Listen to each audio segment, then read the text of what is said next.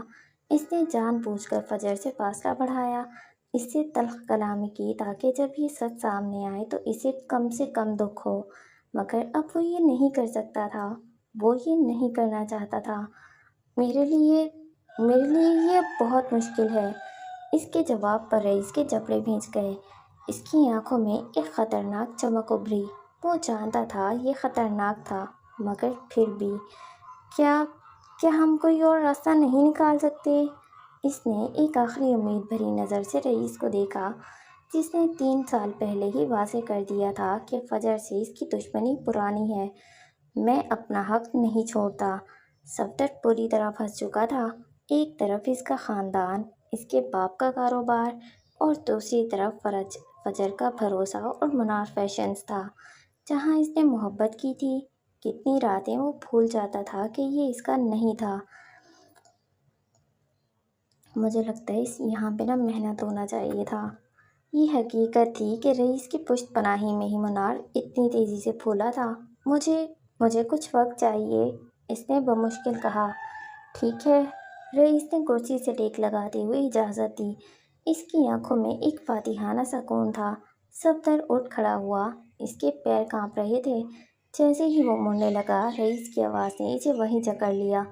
لیکن یاد رہے، میں دھوکہ دینے والوں کو موت دیتا ہوں۔ یہ ایک واضح دھمکی تھی، ایک ناقابل تردید حقیقت۔ صفدر کا پورا وجود سن ہو گیا۔ وہ بنا کچھ کہے بنا پلٹے کمرے سے باہر نکل گیا، جیسے ایک زندہ لاش اپنی قبر کی طرف جا رہی ہو۔ چلیں گائز، یہ والا ایپیسوڈ بھی یہیں پہ اینڈ کرتے ہیں، باقی نیکسٹ انشاءاللہ یہیں سے کنٹینیو کریں گے۔